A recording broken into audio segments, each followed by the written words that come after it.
Romanos, no capítulo 12, a partir do verso 9. Já pregamos Romanos, né?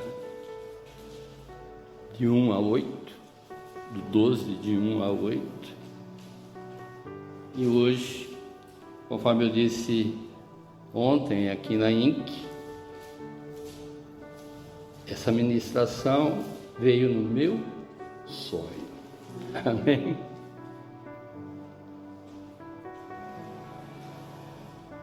Oh, glorioso Deus! O amor seja sem hipocrisia. Odeiem o mal e apeguem-se ao bem.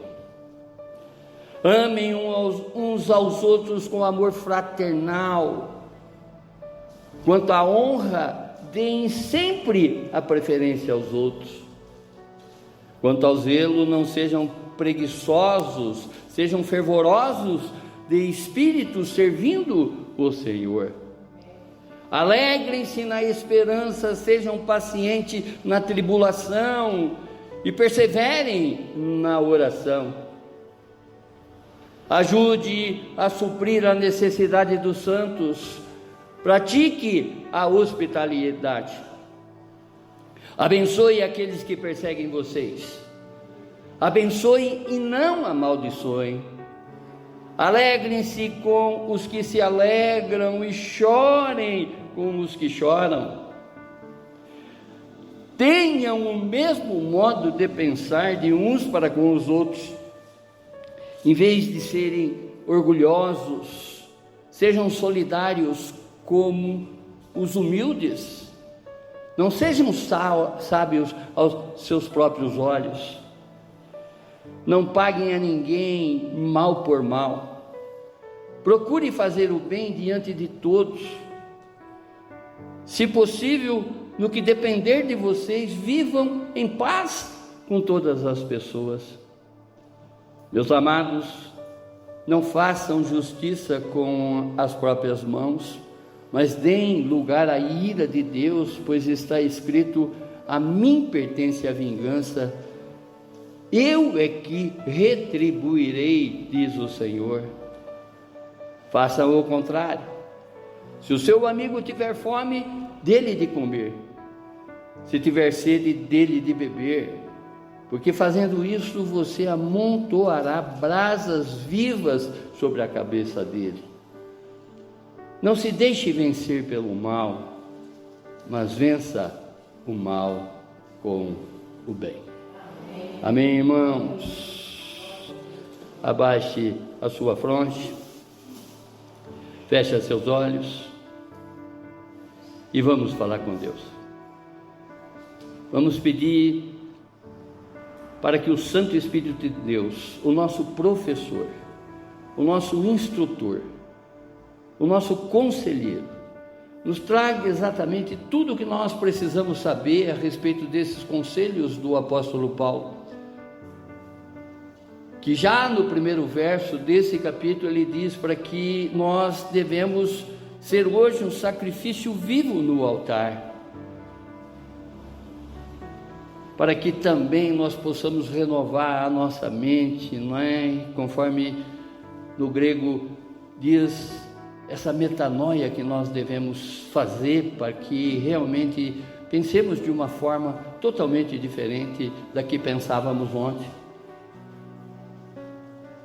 Pensemos com a mente de Cristo, pensemos com o coração de Cristo para podermos honrá-lo em todas as nossas atitudes. É o que te pedimos, Pai, em oração, no nome sagrado do Seu Filho Jesus. Amém, amém, amém. O tema: na contramão do mundo. Na contramão do mundo.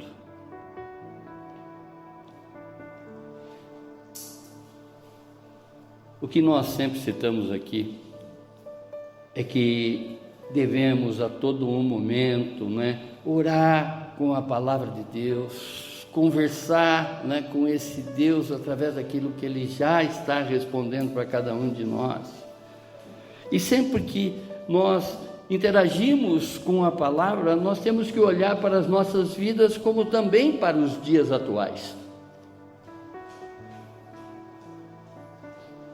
Não diferente, não é, do que o apóstolo Paulo estava pregando exatamente para Roma. Vejam como é os nossos dias, vejam, não é, tudo que está ao nosso redor. Pois nesse mundo, irmãos, nós somos constantemente desafiados a viver de acordo com os princípios cristãos, em um mundo que frequentemente valoriza o contrário. Quantas pessoas estão aí dando de ombro pela voz de Deus, para a voz de Deus, se apegam muito mais nesses valores mundanos do que na palavra de vida eterna. Se apegam muito mais nesse tempo cronometrado que tem data e hora para acabar, se esquecendo da eternidade. E como se diz normalmente, né, o crente, ele caminha na contramão do mundo. Dá-se a impressão que para o crente a festa acabou. É comum quando a gente pega, não é, uma rua na contramão, os carros estão vindo todo ao nosso encontro, dá a impressão que a festa acabou, que nós não chegamos a tempo. Enfim, essas comparações todas, né, para mostrar exatamente como o mundo caminha e como o crente tem que caminhar. Não que a festa acabou para nós, muito pelo contrário, porque a alegria do Senhor é a nossa força. Nós nos alegramos exatamente em cumprir esses princípios das quais a gente já tomou conhecimento, glória a Deus, para a honra e glória dele mesmo, não é? Nós não somos ignorantes daquilo que nós devemos fazer, muito pelo contrário, a nós já foi tudo revelado, amém? Basta exatamente interagirmos com a palavra de Deus, porque ela nos oferece uma orientação, ela nos dá exatamente uma direção, não é, clara e prática, para que nós possamos viver de uma maneira que honre a Deus e também abençoe a outros, deixando exatamente de ser egoísta, não olhando mais necessariamente só para nós, mas que a gente possa ter exatamente, não é, a misericórdia estampada nos nossos olhos, no nosso coração, para que possamos exercer isso, não é? Porque é o que agrada a Deus. Oh Deus amado, e mais uma vez, ao abrir a Bíblia aqui, não é? Nós sempre encontraremos orientações precisas sobre o que é viver uma vida em paz, mesmo em meio de todas as diversidades que esse mundo, de certo modo, prega na cabeça das pessoas, incute na cabeça das pessoas, coloca na cabeça das pessoas. E mais do que nunca, irmãos, a gente está vendo cada vez mais como as coisas estão ficando, não é, obsoletas, podemos dizer assim, não é? As pessoas não estão se dando conta do que elas estão perdendo, estão ignorando exatamente aquilo que elas deveriam ter de conhecimento primeiro, de amor primeiro. A própria palavra diz amar a Deus sobre todas as coisas, e todas as coisas está fazendo com que as pessoas deixem Deus de lado. Basta um acenozinho de prosperidade que a pessoa esquece de Deus. O que nós falávamos ontem, não é, sobre a dependência que nós temos que ter nesse Deus e Pai. Em todas as circunstâncias da nossa vida, e não necessariamente só nasquelas que, não é, nós temos que depender totalmente dele. Mas vamos adquirir uma praxis, uma prática, não é, de colocar tudo na mão dele. Tudo é tudo, irmãos, não é uma coisinha ou outra. Não é só lembrar dele nos momentos das quais a gente, não é, precisa, e sim reverenciá-lo, apresentar exatamente o nosso melhor para ele a todos os momentos. Ele sabe quando a gente é negligente, ele sabe quando a gente faz as coisas meia boca, como também sabe quando a gente se entrega por inteiro, não é, buscando agradá-lo. Porque é o que nós temos que fazer nessa vida.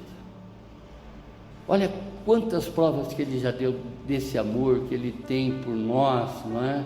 Se não bastasse, ele se fez sacrifício no nosso lugar. Ele se entregou por nós, ele sofreu por nós dores que a gente não seria capaz de suportar.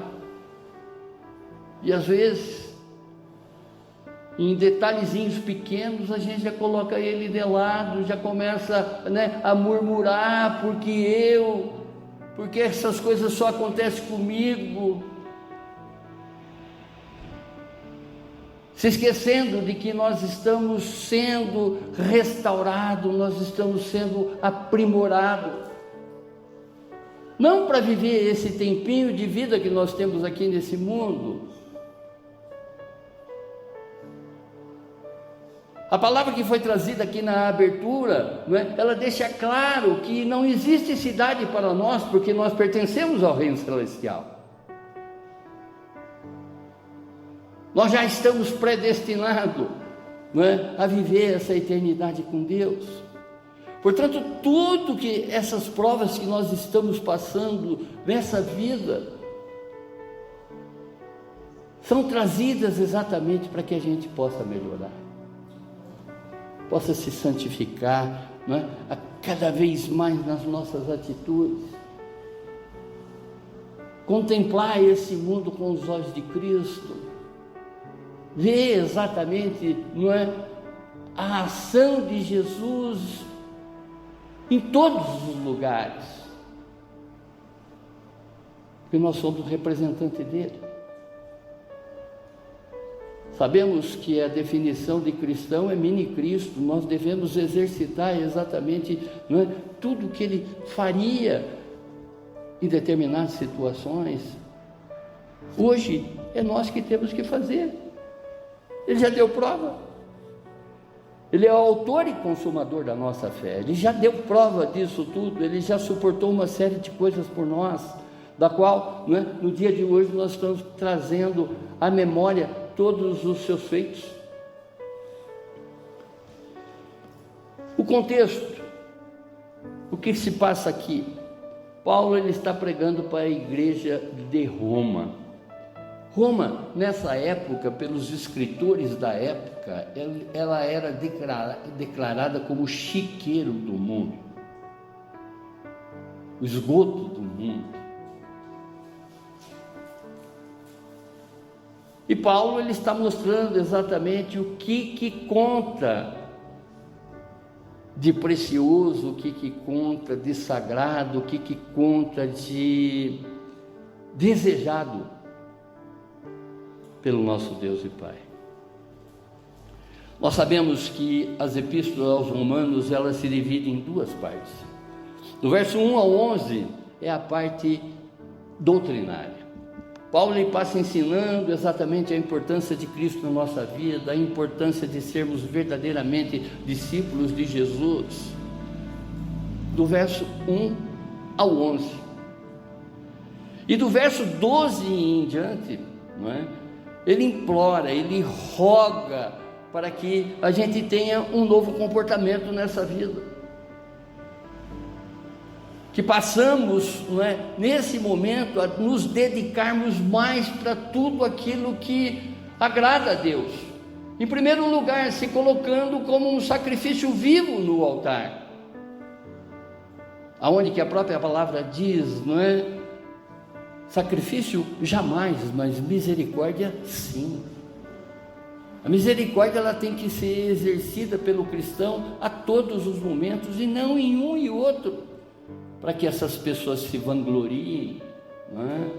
De ter feito bem para alguém. Isso é princípio cristão.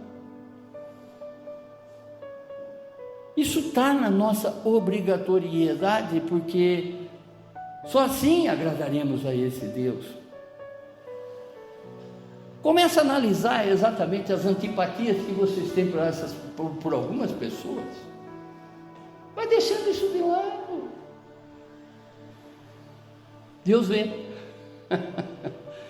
Deus vê tudo.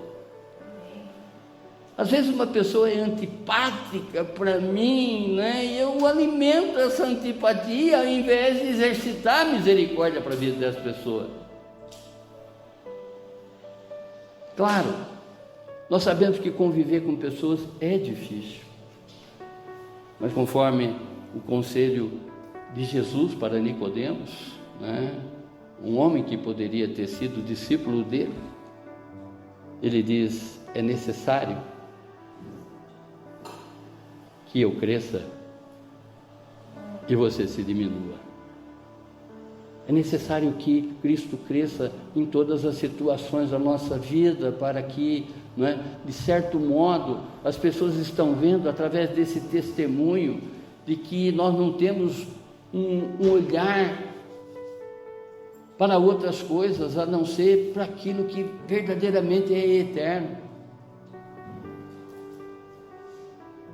Há um teólogo, não é, contemporâneo, faleceu, creio eu, em 2008, se eu não me falha a memória, tá? John Stott, que ele diz que o Evangelho é radical. Por que ele é radical? Porque a gente tem que deixar muitas coisas do mundo para o mundo. Viver agora é Cristo.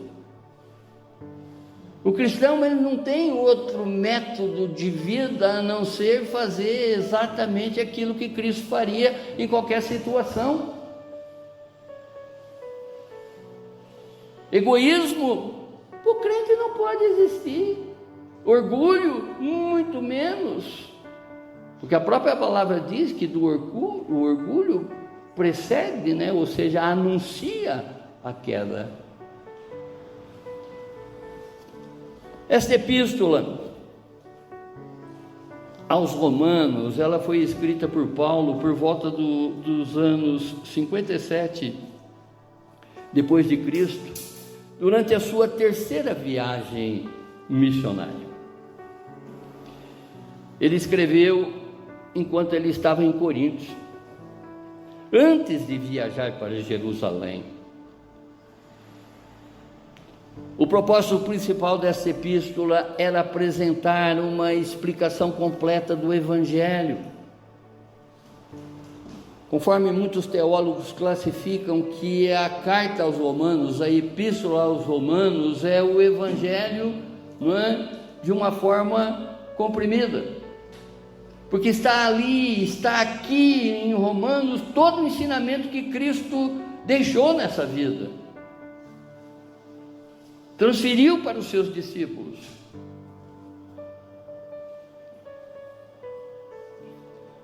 E o propósito principal desta epístola era apresentar essa explicação completa desse Evangelho, do Evangelho de Cristo Jesus, essas boas notícias, essas boas novas que Cristo veio nos trazer. Por isso ele gasta, não é, do capítulo 1 ao capítulo 11, a parte do ensino, a parte doutrinária. E do capítulo 12 ao verso 16, a exortação sobre todo esse conhecimento que a gente já possui do que é viver em Cristo Jesus. E se não estamos fazendo assim, revise exatamente o comportamento, né? Hoje é um dia bem propício porque é o dia que nós estamos comemorando tudo que Jesus fez por nós. Ele se negou por nós.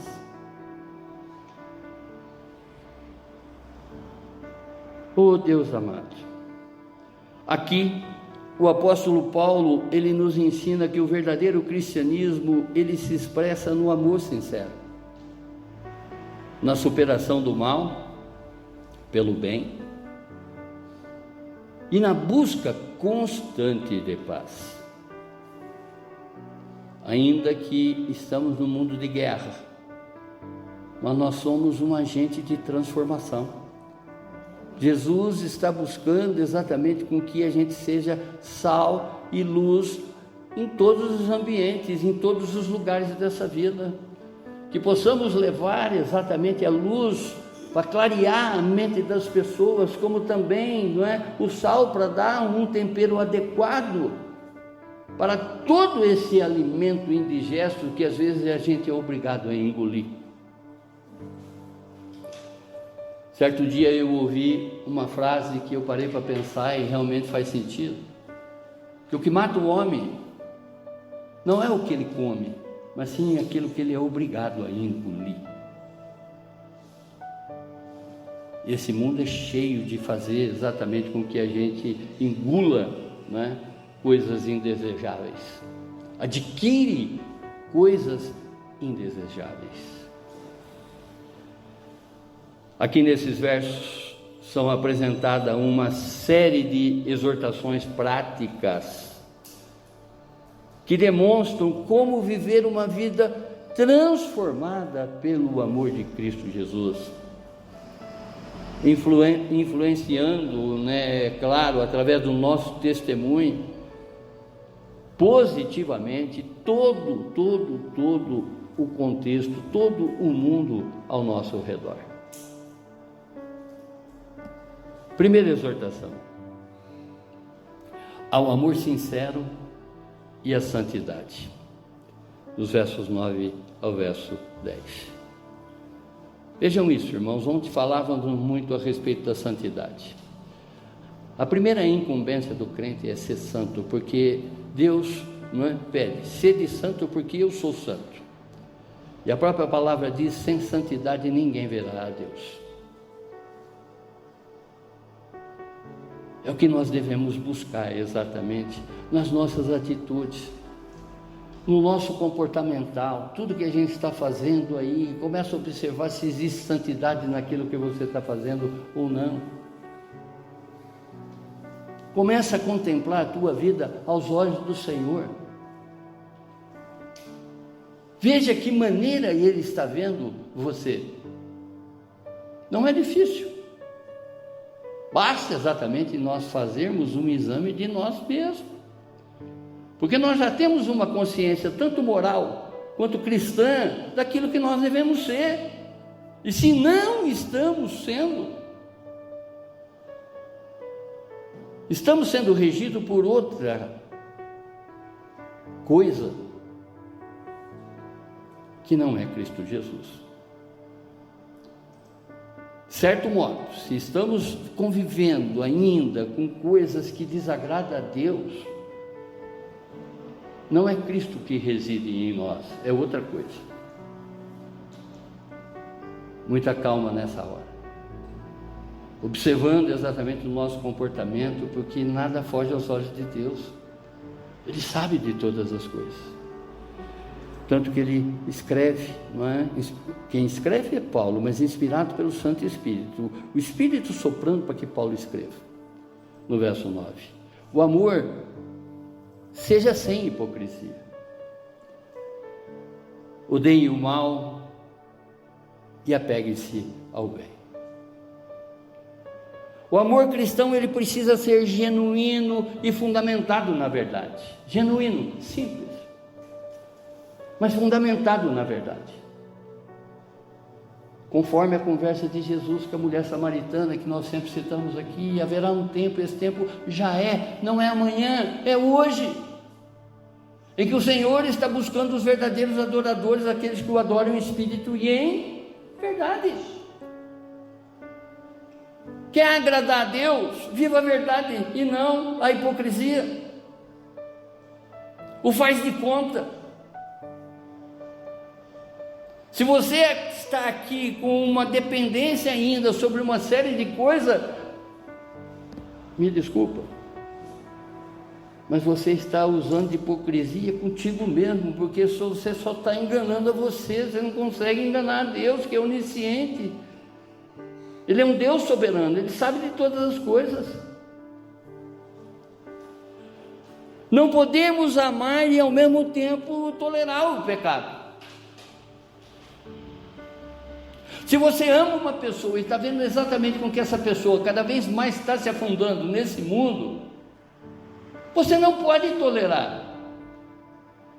Que a própria conclusão dessa carta diz exatamente que nós devemos ajudar aqueles que são cegos, aqueles que ainda não acordaram para a vida, mas a vida eterna.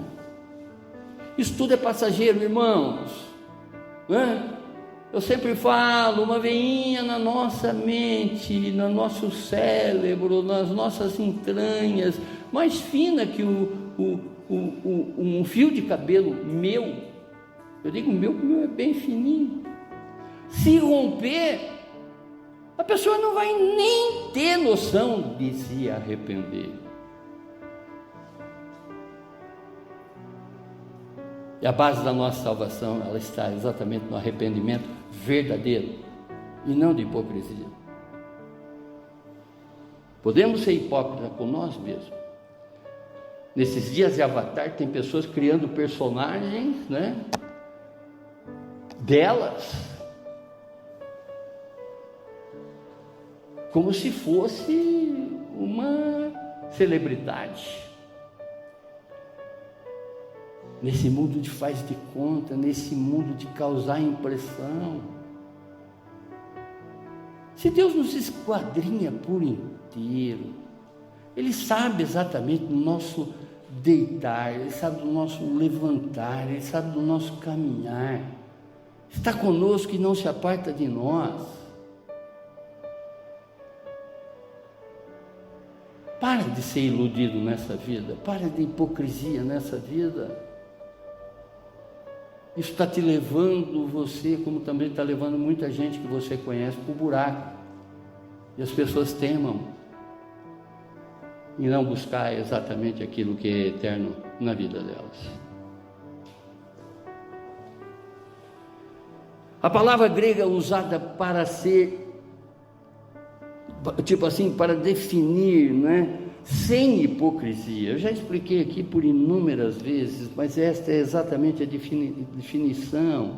Ela significa literalmente, né? Sem hipocrisia, sem máscara. Esses dias que as pessoas estão aí olhando no espelho e se vê toda deformada,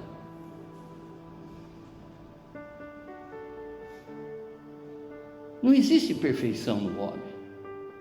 A perfeição no homem é só quando ele resplandece a imagem de Cristo a outros. Porque, como sabemos, o mundo engana, o mundo sabota, não é? Esse mundo de faz de conta que está aí, esse mundo de hipocrisia, essas pessoas mascaradas, vão vendo exatamente as coisas como elas estão caminhando e onde que você se encontra nesse contexto. Por isso que eu falei lá no início, sempre quando nós abrimos e interagimos com a palavra de Jesus, com a palavra de Deus propriamente dito, não é? Nós temos que olhar para os nossos dias, claro, observando exatamente todo o testemunho, né, o que foi o Espírito Santo na vida do apóstolo Paulo, mas que também esse mesmo Espírito nós possamos dar liberdade para que ele haja na nossa transformação. Caso contrário, viveremos em hipocrisia. E aqui essa coisa do mascarado, da hipocrisia, era exatamente as máscaras que eram utilizadas no teatro grego, que as pessoas colocavam para disfarçar as emoções delas. E hoje, mais do que nunca, né, nós vivemos exatamente num mundo mascarado, no mundo de faz de conta, no mundo de avatar, no mundo de personagens virtuais do que reais. Detestar o mal. Detestar o mal é uma exortação muito forte que o apóstolo Paulo ele aplica exatamente aqui nessa palavra, nesse verso, pois no grego original a palavra indica um repúdio intenso ao pecado e às injustiças. Mais uma vez, olha para a tua vida, veja exatamente, não é, como que você está conduzindo ela, se é uma vida de injustiça, se é uma vida de pecado. Olha o que foi orado aqui, não é? Onde que a Léo, não é? Na sua oração, ela quer sair melhor do que ela entrou. Esse é o desejo que nós temos que ter a cada momento que nós estamos sendo, não é, de certo modo, defrontado com a palavra de Deus. Porque isso aqui não é criação da minha cabeça, isso aqui exatamente é a palavra de Deus. E nós devemos aplicar ela na totalidade e não em frações. Nós vivemos em um tempo onde o amor muitas vezes se torna superficial e condicional. Pessoas trocando coisas, né, dentro de relacionamento, né? Se eu tiver isso, eu te dou isso. Agora, se você me dá isso e mais isso, eu te dou isso e mais isso. Troca. Essa superficialidade existente nos próprios relacionamentos. Muitas relações são baseadas em interesse próprio e aparência, mas o cristão ele é chamado a amar de maneira verdadeira e incondicional. Não é superficial, não é intencional, mas incondicional. Ainda que nós não vamos conseguir o amor ágape, mas nós temos que buscar. O amor ágape é só encontrado em Cristo Jesus.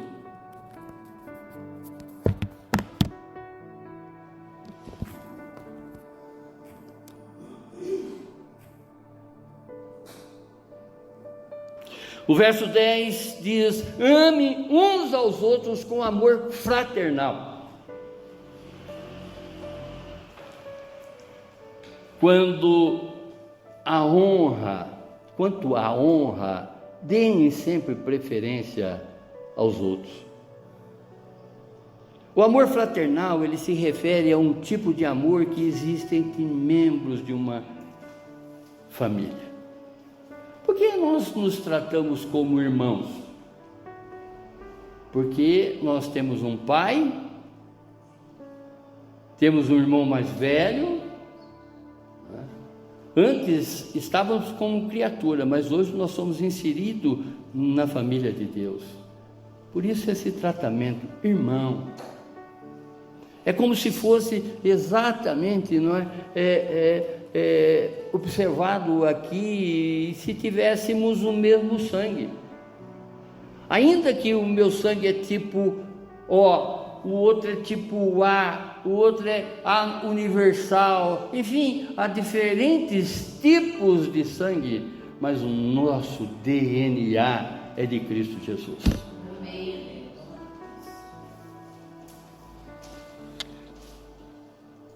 E Paulo ele usa esse termo para mostrar que os cristãos devem nutrir um amor sincero e afetuoso uns pelos outros, né? Como irmãos do próprio sangue, biológicos. Honrar os outros acima de si mesmo reflete a atitude de Cristo. Filipenses no capítulo 2, versos 3 e 4 diz: não façam nada por interesse pessoal ou vaidade, mas por humildade, cada um considerando os outros superiores a si mesmo, não tendo em vista somente os seus próprios interesses, mas também os dos outros. Por isso tema, na contramão desse mundo. O cristão, o crente, ele tem que viver exatamente na contramão desse mundo, porque o mundo ele promove tudo o que Deus pede para que as pessoas façam para segui-lo diferente. Não façam nada por interesse pessoal ou vaidade, é só o que você vê nos dias atuais. Mas por humildade, aonde que está a humildade nas pessoas? A humildade é o reconhecimento de Cristo Jesus. E muitas pessoas aí, arrogantes, não querendo se render a Ele, desconhecendo que um dia o joelho dele vai dobrar, na terra ou no inferno, mas vai, todos os joelhos se dobrarão. Cada um considerando os outros superiores a si mesmo. Quantas pessoas que, quer ser o melhor de tudo. Vejam que nós estamos, o que Paulo está nos orientando, exortando exatamente para que a gente ande na contramão desse mundo. Segunda exortação, ao zelo e fervor espiritual, verso 11 e 13. Quanto ao zelo, não sejam preguiçosos, sejam fervorosos de espírito, servindo o Senhor. O zelo, irmãos, espiritual, ele deve ser constante. Nós não podemos fazer as coisas pela metade para Deus. Nós temos que reverenciar Ele nas nossas atitudes. Conforme falávamos aqui da importância do louvor, dessa reverência que nós temos que prestar a Ele, desligar tudo ao nosso redor. É um tempo de reconhecimento, sobre todos os feitos dele na nossa vida. O que Ele fez ontem, Ele está fazendo hoje novamente, porque Ele nos ama e nos ama de uma forma incondicional. Mesmo que você não ame, Ele te ama. Ele não impõe condições.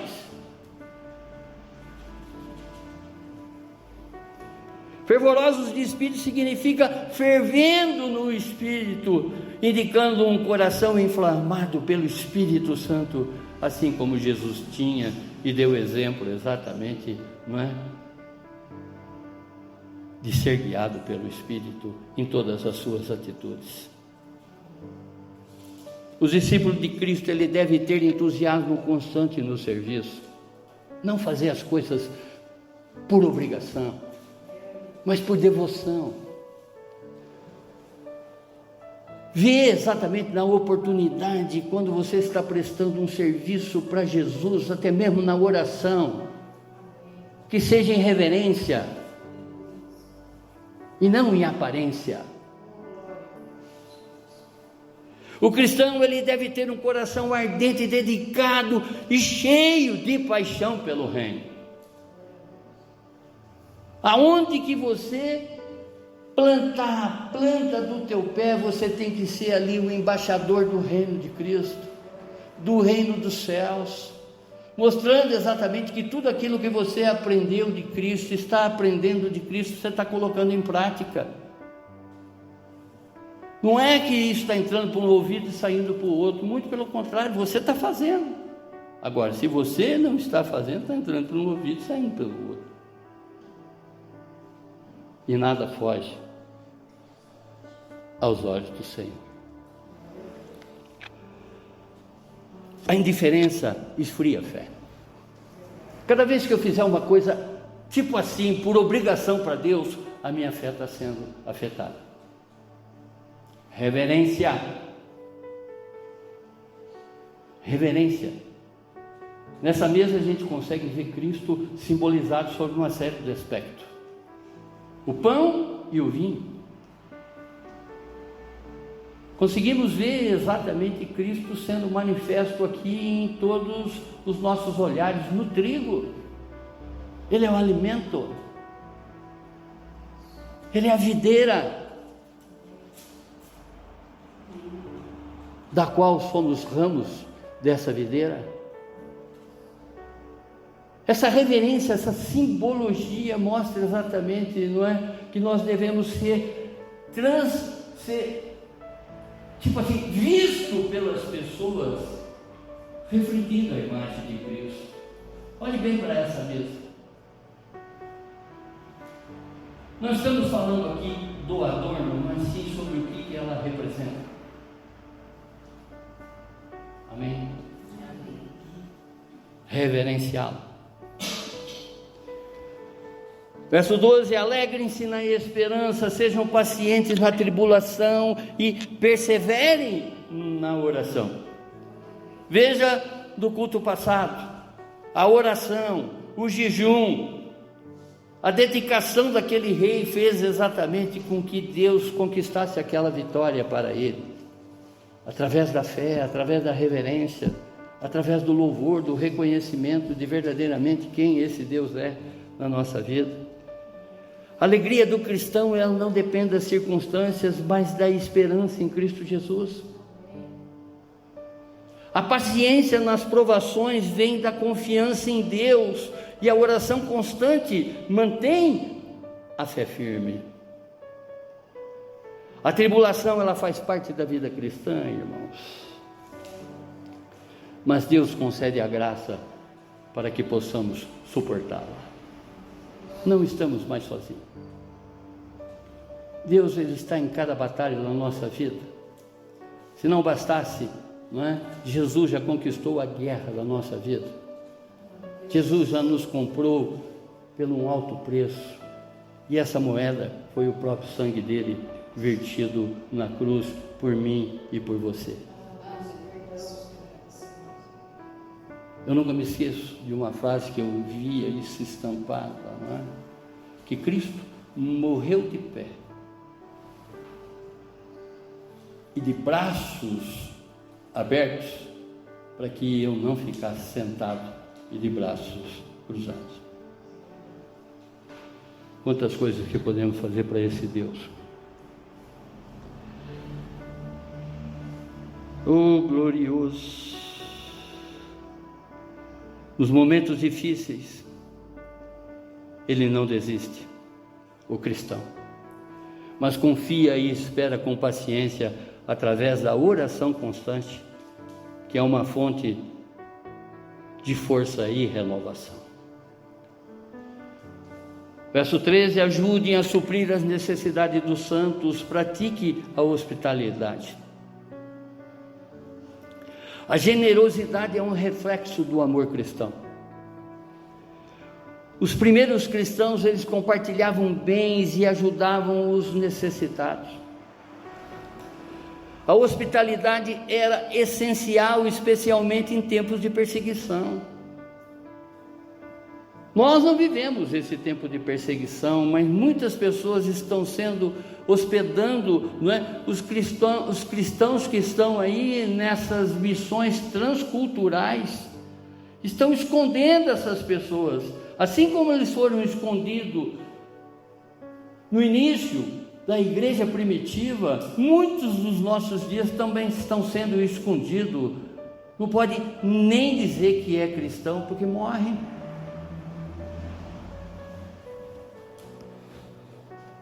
O cristão, ele deve ser generoso, ajudando os necessitados e acolhendo os que precisam. Em um mundo marcado pelo individualismo, a partilha e a hospitalidade demonstram o amor verdadeiro de Cristo Jesus. Terceira exortação: a humildade e a paz com todos.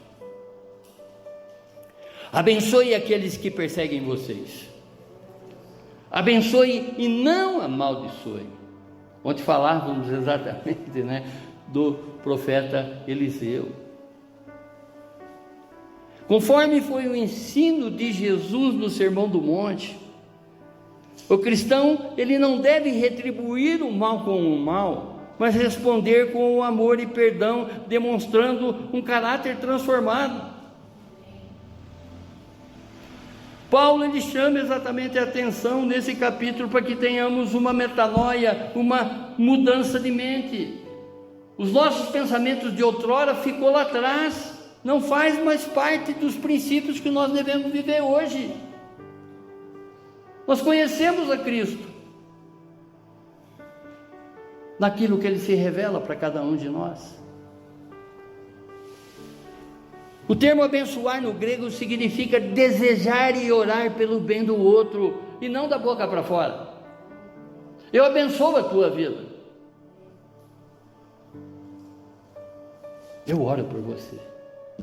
Eu quero teu bem. Você para mim não é antipático. Eu te tolero pelo amor de Cristo.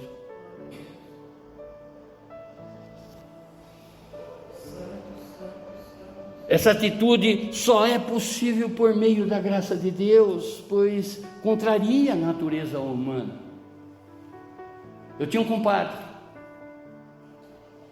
Assim como Deus, coloca uma mesa na nossa frente, simbolizando exatamente um banquete de bênçãos que nos aguardam. Esse compadre, ele tinha estendido uma mesa para que a minha cabeça fosse servida ali naquele instante. Ele tinha uma frase, que o ser humano quer ver o mal do outro. É o que o mundo dita. Mas nós somos cristãos. Nós temos uma mente renovada. O nosso corpo está hoje depositado, está colocado exatamente no altar de Deus. Como sacrifício vivo, nós estamos abrindo a mão de uma série de coisas desse mundo para poder agradar a esse Deus e viver com Ele eternamente. Não de hipocrisia, mas sim de verdade.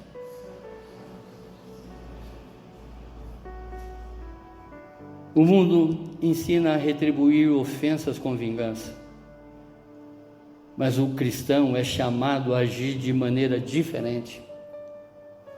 Abençoar os que perseguem significa desejar o bem, orar por eles e evitar sentimentos de rancor. Quantas vezes no corpo de Cristo as pessoas se sentem rancorosas? Não fui visto. Eu não fui notado naquele domingo. Dá licença. Renova essa mente. Cresça, crente. Cresça. Dê um testemunho exatamente que no teu coração só existe amor, só existe unidade e não desunião.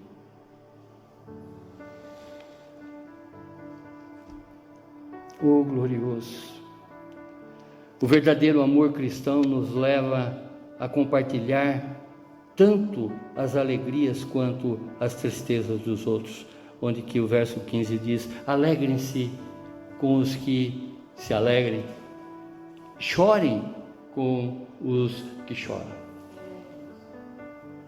Uma ocasião, uma amiga minha perdeu a filha, 23 anos de meningite. Eu não tinha palavras. Eu não conseguia nenhum instante confortar o coração dessa mãe. Mas eu me fiz presente através de um abraço.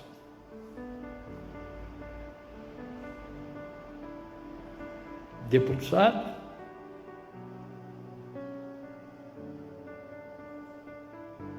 em lágrimas com ela.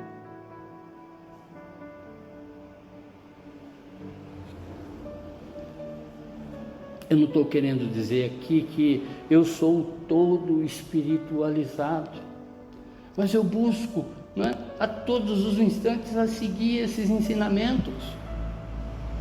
Outrora eu era um ignorante, eu não sabia, pisei em pessoas, de certo modo maltratei pessoas, mas esse sentimento já não faz mais parte de mim, saiu, conforme eu sempre brinco aqui, na urina, como um monte de outras coisas de ruim que estavam em mim. Conhecer a Cristo e busco exatamente ser renovado nesse amor todos os dias da minha vida. Somos falhos, vamos nos irar, conforme ainda ontem, antes de iniciar aqui a INC, Deus é testemunha, e eu falei exatamente isso para vocês. O tempo todo que estava ali o louvor, eu estava pedindo perdão para Deus pelo fato de ter irado o meu filho, e a própria Bíblia diz: não ire o teu filho. E uma palavra lançada, no vento, uma palavra falada é como se fosse uma flecha atirada, não tem mais volta. Você não consegue correr atrás de uma flecha e pegá-la pelo rabo. Assim é com a palavra. Vigia, crente, vigia. Nós temos um adversário que ele vai fazer exatamente com que a todos os instantes a gente busque sair da santidade. Quando nós estamos santos, é Deus que rege a nossa vida. Quando nós não estamos santos, é outro que rege a nossa vida. É o diabo. Não tem meio termo. É céu ou é inferno?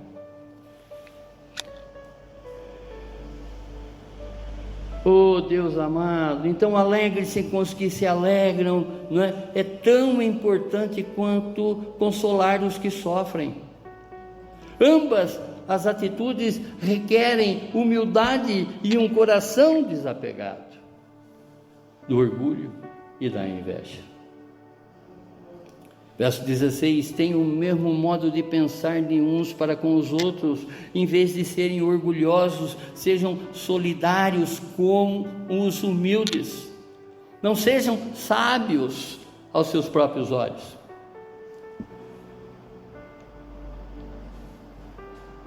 Sempre quando eu observo essa palavra sábio, eu me lembro de uma historinha. Diz que num determinado local existia ali um jangadeiro. Sabe o que é jangadeiro, né? Aquele que tem um barquinho que atravessa a pessoa de uma margem para a outra. E um dia esse barqueiro ele recebe um sábio. O sábio entra no barco dele, na jangada dele, e começa a fazer uma série de questionamentos para ele. Aquele senhorzinho lá no fundo do mato, né? Trabalhando exatamente numa margem, a outra para o rio. Aí o sábio, todo arrogante, pergunta para ele: você conhece biologia? Ele de cabeça baixa, assim: conheço não, senhor. Como o senhor, um homem da natureza, não conhecer biologia? Biologia é um estudo assim, assado. O homem de pequeno ficou menor ainda. Aí: o senhor conhece botânica? Nunca ouvi falar, não, né? Como um homem como o Senhor não conhece botânica? E cada vez mais ele buscando exatamente através do conhecimento dele, o conhecimento daquele Senhor, e ele diminuía cada vez mais aquele Senhor. E sempre quando ele, fazia a pergunta e o homem não sabia a resposta, ele dizia: o senhor perdeu metade da tua vida não conhecendo botânica, o senhor perdeu metade da tua vida não conhecendo biologia, o senhor perdeu metade da tua vida não conhecendo muitas coisas que o mundo ensina. Numa determinada altura, o barco bateu numa rocha, assim, quebrou no meio e começou a afundar. Aí o senhorzinho pergunta para o sábio: o senhor sabe nadar? Ele falou: sei não, senhor. Então você acaba de perder sua vida inteira. Vejam, irmãos, quanta arrogância que existe exatamente nas pessoas. Pelo fato de manterem um conhecimento de determinadas coisas, já sai pisando na vida dos outros, sai menosprezando os outros. A unidade cristã depende da humildade. Quando colocamos os outros acima de nós mesmos, evitamos o orgulho e vivemos em harmonia. O mundo valoriza status e hierarquia, mas o reino de Deus, todos são iguais. Não tem distinção. Aos olhos de Deus, todos somos irmãos. O cristão ele deve viver sem arrogância, não é? Pronto para servir a qualquer pessoa. Não paguem a ninguém mal por mal, procurem fazer o bem diante de todos, verso 17. A resposta natural à injustiça é retribuir, mas o ensino cristão nos chama a um padrão muito mais elevado, que é o padrão de Jesus. Foi açoitado, perdoou. Foi cuspido, perdoou. Foi maltratado, perdoou. Pai, perdoai-os, eles não sabem o que fazem. Nossa conduta deve ser irrepreensível, de modo que até os incrédulos reconheçam a diferença em nosso comportamento. Não é sair aí discursando o que você aprendeu, mas agindo através daquilo que o Espírito Santo tocou no teu coração. Vivemos em uma cultura que incentiva a vingança e o ressentimento, mas o cristão ele é chamado a um caminho diferente, não é? E também para responder ao mal com a bondade e viver com retidão. Recuse a vingança, confiando que Deus é justo. Às vezes você chega em casa, por que eu não falei isso para aquela pessoa? Por que né, eu não dei a resposta que ela merecia?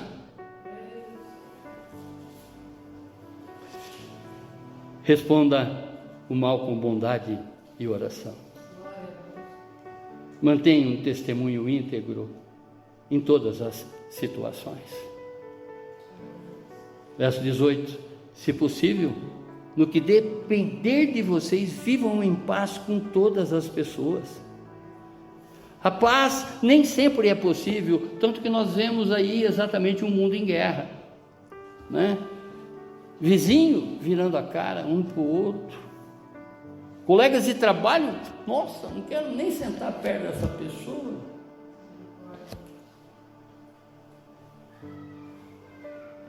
Mas o cristão ele deve fazer o máximo para promover essa paz. Paulo ele reconhece que nem sempre haverá paz, mas ele destaca que o esforço deve partir sempre do cristão. Vivemos em tempo de divergências e conflitos constantes, mas o cristão deve ser um agente da paz, buscando harmonia em suas relações. Evite discussões desnecessárias e cultive a paciência. Perdoe e busque reconciliação sempre que possível. Seja um pacificador, refletindo o amor de Cristo em todas as suas atitudes. Quarta exortação, a confiança na justiça de Deus, versos 19 e 20. Meus amados, não faça justiça com suas próprias mãos, mas dê lugar à ira de Deus, pois está escrito: a mim pertence a vingança, eu é que retribuirei, diz o Senhor, verso 9. A vingança pertence a Deus e não ao cristão. Deuteronômio no capítulo 32, verso 35 diz: a mim pertence a vingança e a retribuição.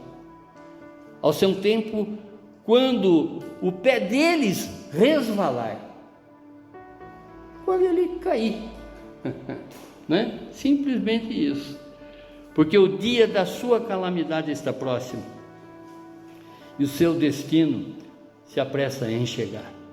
As pessoas que não vivem o amor de Cristo nesses dias da qual nós devemos ser diferentes, ter exatamente uma metanoia, uma mudança de mente, nos colocando exatamente como sacrifício vivo no altar de Cristo Jesus.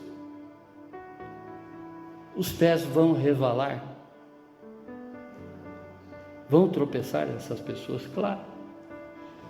Quando alguém nos prejudica, devemos deixar que Deus cuide dessa situação. E não ir chegar em casa, não, eu deveria ter respondido dessa maneira. Eu não sou de levar desaforo para casa. Quando somos feridos, nossa confiança deve estar em Deus, que é o justo juiz, e tem o poder de corrigir todas as coisas. Em vez de revidar, ore por aqueles que lhe faziam mal. Confie em Deus para lidar com qualquer injustiça que você enfrenta. Mantenha a paz no coração, sabendo que a justiça de Deus é perfeita. E que Paulo diz, não retribui o mal com o mal, façam o contrário. Se o seu amigo tiver fome, dê-lhe de comer. Se tiver sede, dê-lhe de beber. O seu inimigo, tá?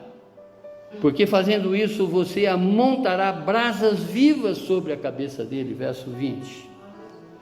O cristão é chamado a retribuir o mal com o bem. A atitude de enfrentar e dar de beber, de alimentar e dar de beber aos inimigos, é uma forma de demonstrar o amor genuíno e quebrar o ciclo da hostilidade. Ao fazer o bem, nós podemos surpreender o inimigo e talvez até levá-lo ao arrependimento. Brasas vivas é uma expressão que simboliza um processo de purificação ou dor, que pode surgir quando o inimigo vê a sua própria maldade refletida na sua bondade. Vai cozinhar a mente dele. Da onde que vem esse perdão? Da onde que vem essa misericórdia? Da onde que vem essa condescendência? Essa pessoa vai querer ser você em determinadas situações,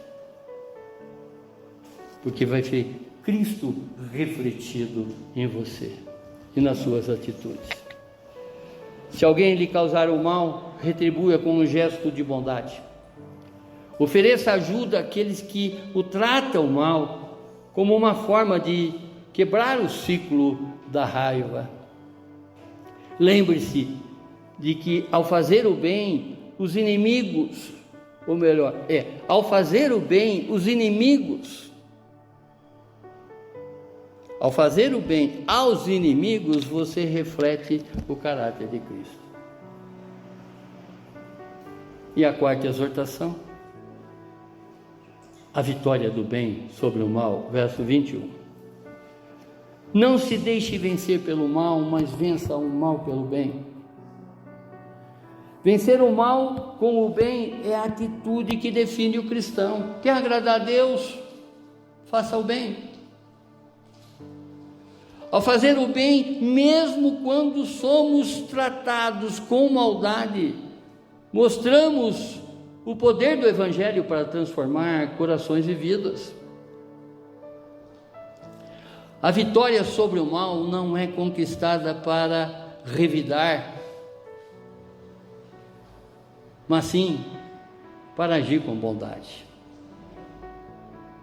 Em vez de responder com raiva ou vingança, mostre compaixão e perdão. Não permita que o mal o vença, Escolha sempre o caminho do bem. Demonstre a vitória do Evangelho em suas ações diárias, mesmo diante de todas as adversidades.